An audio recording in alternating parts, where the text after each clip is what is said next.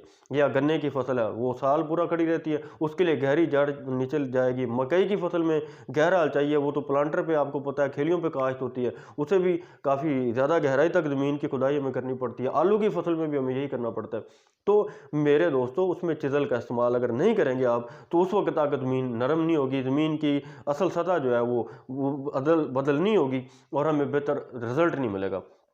अब इस hard pan को अगर हम तोड़ देते हैं और इसको फिर रौनी कर लेते हैं, तो वो तो एक एक महीना पानी खुश्क नहीं होता। आप पहले फसल को रौनी पानी दें, 4 इंच की रौनी देते होते हैं। रौनी वाटर 4 इंच का होता है, ये मैं बड़ी वजाहत से बता रहा हूँ। 4 इंच की रौनी होती है, चाहे किसी भी फसल की रौनी करें।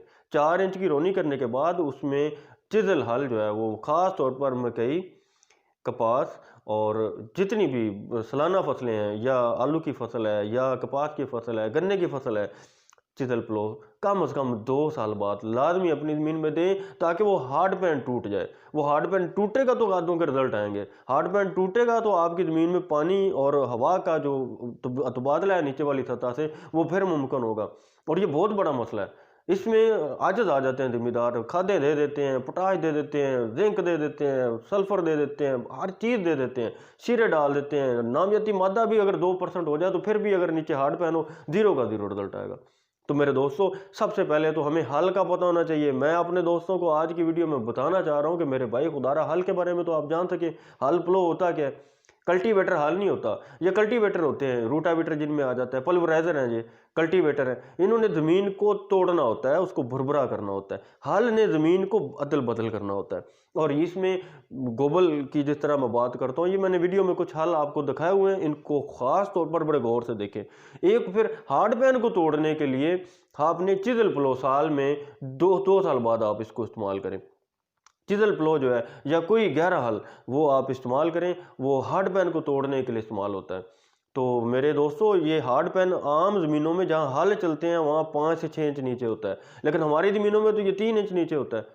तो ज़मीनों का तो सत्यानाश हो जाता है, उसके मसाम बंद हो जाते हैं। ऊपर से हम इस्तेमाल करते हैं डीएपी, जो ऑक्टा फॉस्फेट बनी हुई है, कार्ब कैल उसमें कार्बोनेट जो होते हैं वो बन जाते हैं। इसके अलावा इसमें ऑक्साइड बन जाते हैं, वो ज़मीन को फिक्स कर देते हैं। खादें हम डालते हैं, खादें सारी इसमें फिक्स हो रही होती हैं, सीमेंटेड मटेरियल जो है वो बन रहे होते हैं यहाँ पर। तो हार्ड पैन बनने की वजह से फिर हमें कोई रिजल्ट नहीं मिल रहा होता, हमारी ज़मीनें बिल्कुल नकारा हो चुकी होती हैं और कलर हो जाता है ज़मीनों में ऐसा ऐसा, क्योंकि वो नमकियात का बहाव नीचे जा ही नहीं रहा होता। अब खादें लीच डाउन होकर किधर जाती हैं? आपको क्या लगता है कि नीचे वो ज़मीन के कोर में चली जाती हैं?